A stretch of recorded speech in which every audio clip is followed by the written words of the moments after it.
panahon nga lami na gyud kaayo ipangaway. Lami kaayo matay ta ka. Oh no! Yeah. Ate kayo ngayon. Yes, sir. Maigsoon na doon ay giingon sa survey. The Catholics in United States way back 1998, ningon sila, 88% nagbuhat og maayo. Agree mo, ana? 88%. Nganong dili 100? Na ay 12% nga way labot sa inyong bahin. Ikaw, kung pangutan-a ang imuhang kaugalingon karon, makaingon ba ka nga 100% ka nga maayo og buotan? Kamoy na ingon na ha? Dili ako.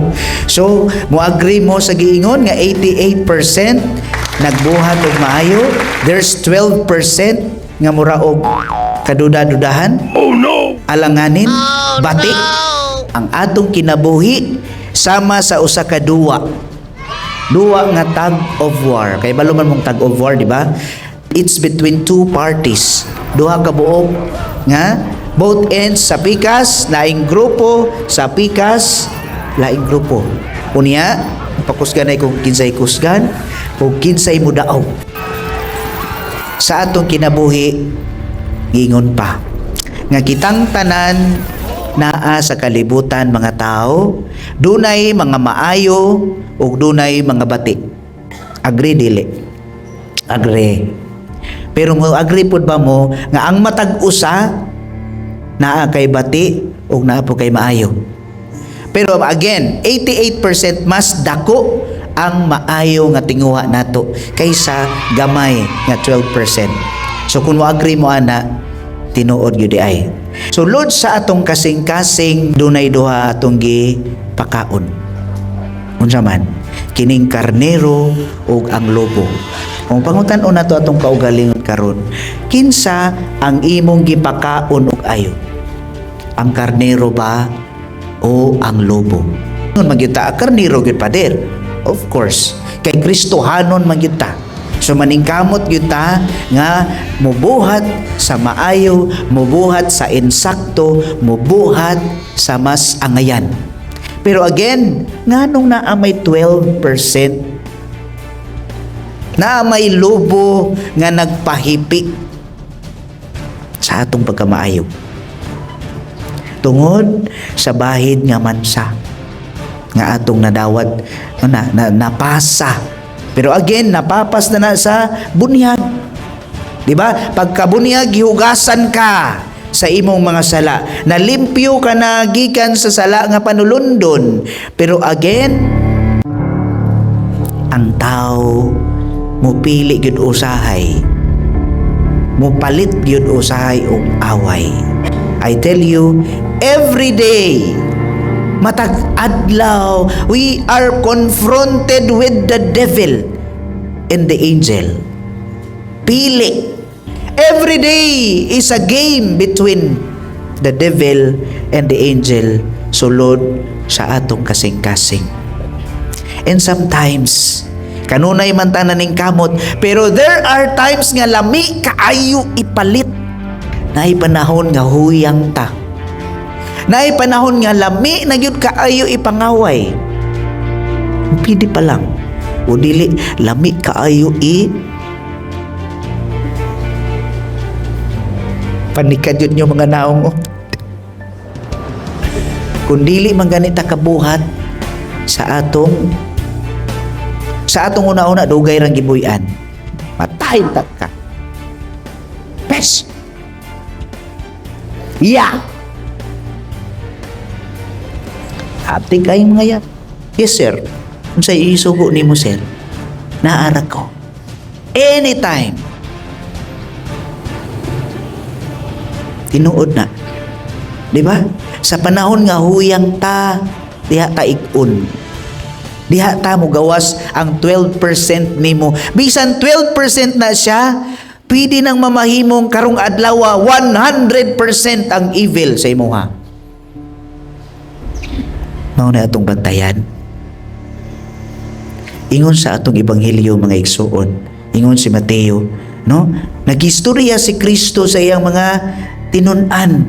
Tanom man ta ang ilahang gibutang. Nagtanom silag maayo pero dunay sagbot nga miturok. Kinsay nagbutang? Dunay nagsabod. Dunay mga tao nga bati ug una-una. Bisag ikaw karon naningkamot sa kaayo for the good intentions of the community, good intentions of the family. Naningkamot ka taman sa mahimo. Pero dunagyoy mga bati. Gawas nga naay bati sa atong kasing-kasing, doon na po'y bati sa lain. Nga maoy musulsul. Nga maoy mo paspark sa kagubot. Bisan sulod sa atong komunidad. Bisan sulod sa atong katilingban. Bisan sulod sa atong simbahan. Mas damor, mas dayag noon. Ha? Dagan kay ninyo mo ingon, dili na lang mi manimba pader. Kay tanawa na. Tanawang mga kinaiya sa nanimba. Kung magsimba, kamo rin nag-ingon ha? Chismis? Marites? Humagsimba?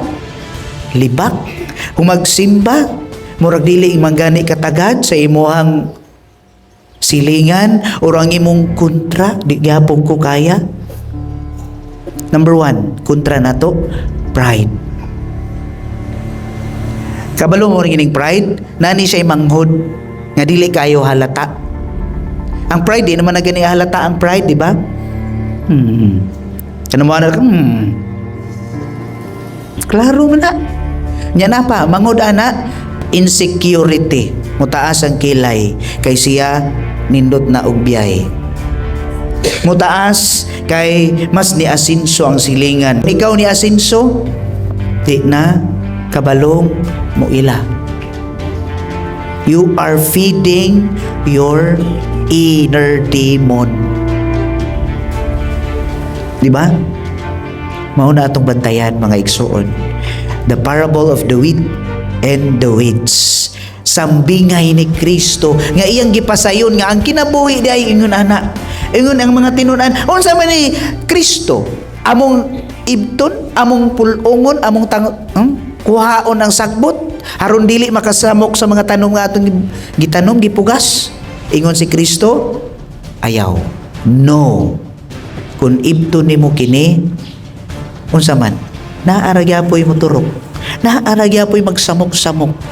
Kung imuhang tangtangon ang tanan, doon nagyapoy ugaw maguna-una. Naagyapoy bati sa katilingban. O di ba ka, kita maoy bati. Mas dayag ang atong pagkabati o pagkalaksot. So meaning to say, sa kinabuhi, design na siya. Kabahin na siya. Muna, tanaw na to, pilion na to kung asa ka tanabilong. Ari bata sa atong 88% nga atong gipaningkamutan every time nga mulambo ang kaayo. Or arita sa 12% nga everyday confronted ta. Kusog kang malagot, kusog kang masuko, insecure, pride, hambog, garbo. Dili ka balo mo ila sa kaayo nga gibuhat sa isa ka tawo. Kundi ligitan na ang gamayng bati. Di ba 12% na ata ana? Unya ang gigtanaw sa imuha ang 12% wala ang 88%. Sakit. Di ba? Kanang mubuhat ang kaayo sa mga tao. Unya ang tanawon ang bati. Nganong inana man? Ang sakit sa ato usahay nga bantayan. Ayaw, tanawa ang kaayo nga nabuhat sa tao. Pasagdi itong bati kay kitang tanan duna ana. Kay kung kita kaha ang tanawon sa Ginoo, usa-usa nato. Do you think maluwas ta? Dili. Dili ta ngayon luwason kay pareho ra ta. So, unsay meaning? Ayaw paghukom. Ayaw paghukom ni bisan kinsa.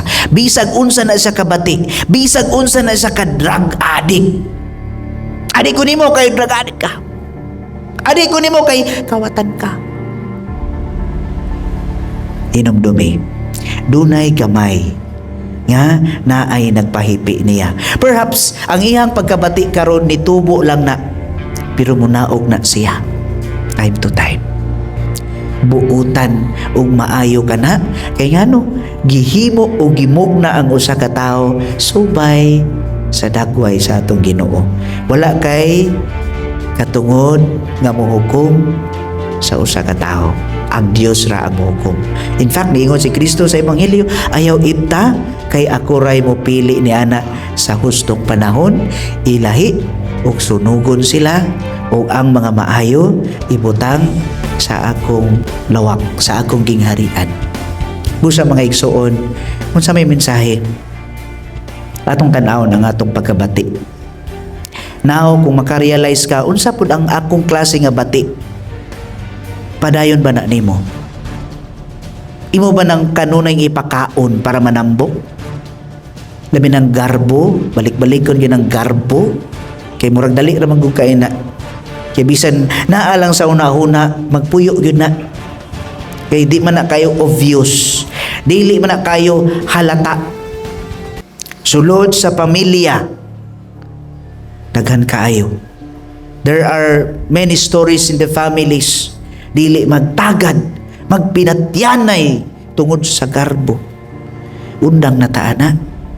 Kaya ang kinabuhi, hamubo lang. Dili perpekto ang tanan. Ni kitang matag-usa dili perfect. Dili perfect ang katilingban. Dili perfect ang matag-usa. Walay perpekto.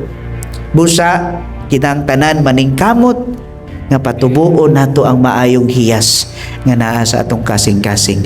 Second point, patience.